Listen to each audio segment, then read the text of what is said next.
Géographie, sujet de type 1, la puissance économique chinoise, aspects et limites. Introduction. Alors, l'amorce, la Chine, pays d'Asie orientale, avec une superficie de 9 677 km² et une population estimée à 1,4 milliard d'habitants, est aujourd'hui la deuxième puissance économique mondiale derrière les États-Unis et devant le Japon. Passons à la problématique. De ce fait, comment expliquer la puissance économique chinoise? Troisième paragraphe de l'introduction, l'annonce du plan. Nous verrons successivement les aspects et les faiblesses de la puissance économique de la Chine. Alors, on saute 2 à 3 lignes et on commence avec une phrase chapeau. La puissance chinoise se matérialise par un secteur agricole impressionnant, un secteur industriel dynamique, par sa puissance commerciale et surtout financière. Premier argument, la Chine est une puissance agricole. En effet, le bilan agricole de la Chine est impressionnant, c'est-à-dire qu'elle occupe le premier rang mondial pour la production du riz, environ 212 millions de tonnes, de blé, environ 131 millions de tonnes, du coton, deuxième mondial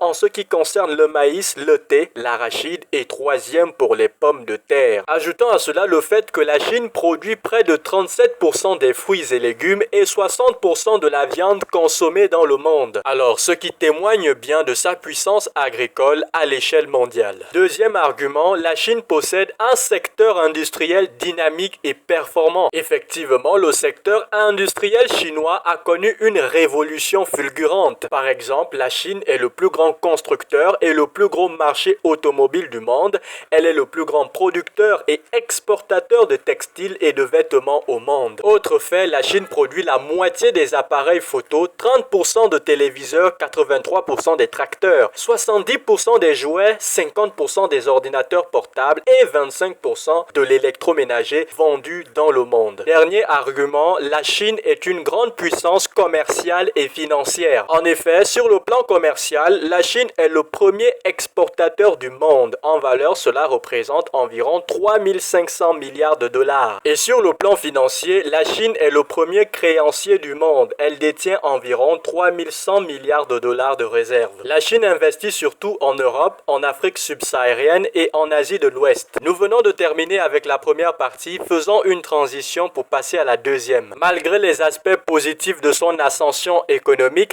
la Chine reste confrontée à de nombreuses difficultés. Alors, deuxième partie, phrase chapeau. La Chine, bien que deuxième puissance économique mondiale, rencontre encore d'énormes problèmes sur le plan social, géographique, environnemental et même économique. Commençons par les faiblesses sur le plan social. Depuis quelques années, la population chinoise connaît une baisse qui entraîne la diminution de la main-d'œuvre et le vieillissement de la population à l'origine de l'augmentation des dépenses de l'État avec la protection sociale et le système de retraite. Sur le plan géographique, les fruits de la croissance chinoise n'ont pas été équitablement répartis à l'ensemble du territoire. Il existe des inégalités entre l'intérieur du pays très peuplé et très pauvre et la zone côtière qui concentre les activités économiques du pays. Ainsi, les provinces du littoral telles que Beijing, Shanghai, Hong Kong, très développées, regroupent près de 60% des productions agricoles et industrielles du pays. Sur le plan environnemental, la Chine fait très souvent face à des catastrophes naturelles telles que les tremblements de terre, les inondations, les typhons, etc.,